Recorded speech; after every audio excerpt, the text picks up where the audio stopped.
मैं राजेंद्र जैन, प्रधान संपादक छत्तीसगढ़ का पहरेदार अखबार और वेब पोर्टल अंबिकापुर आपका स्वागत करता हूं।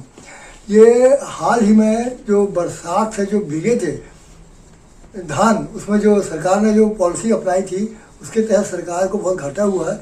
इसके बारे में राजेंद्र बहादुर सिंह, जो कि प्रदेश उपाध्यक्ष हैं आम आदमी पार्टी के, उन्होंने पूरा सर्वेक्षण किया है पूरे छत्तीसगढ़ का और ये पाया कि इसमें ये जो धान को शराब विक्रेताओं को भेज दिया गया है, तो इसमें सरकार को फायदा हुआ कि नुकसान हुआ। मैं जानना चाहूँगा श्री राजेंद्र बहादुर सिंह, बताइए सर क्या उसमें हुआ।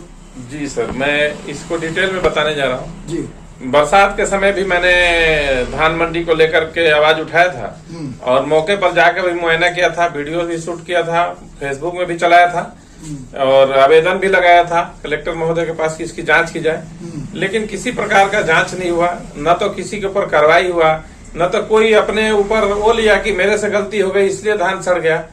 तो अगर कोई छोटा कर्मचारी गलती करता है तो उसको तुरंत बर्खास्त कर दिया जाता है, निलंबित कर दिया जाता है। इतने बड़े पैमाने पर अगर धान सड़ गया, किसी के ऊपर कार्रवाई नहीं हुई तो कलेक्टर जिम्मेदार इसके लिए सर।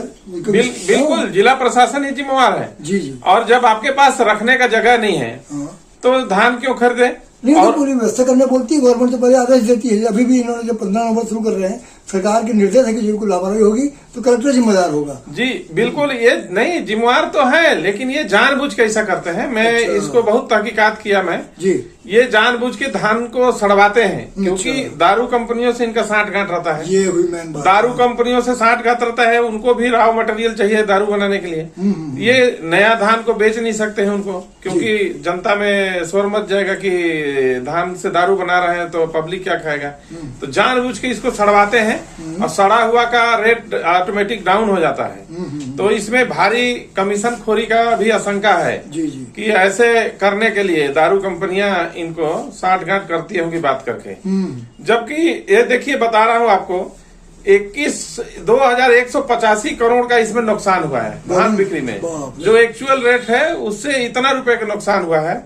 19 लाख टन धान की बिक्री की गई है, जिसमें 2185 करोड़ का नुकसान हुआ है। इसकी रिकवरी किससे की जाए?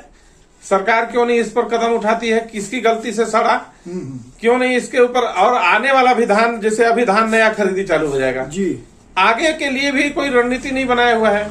पुराने धान अभी भी मंडी में देखिएगा जाके वहाँ पड़े हुए हैं। जी। तो कैसे विश्वास किया जाए कि अगले बार जो धान सरकार खरीदेगी तो वो नहीं सड़ेगा जी। अभी भी इनके पास न तो कोई शेड निर्माण हुआ है, न कुछ हुआ है, खुले में धान रखा जाता है। बिल्कुल एक तरफ से किसान कमा रहा है और एक तरफ से सरकार उसको मिट्टी में मिला रही है। जी सर जी। ये सरकार मने अब सत्ता में रहने लायक नहीं है।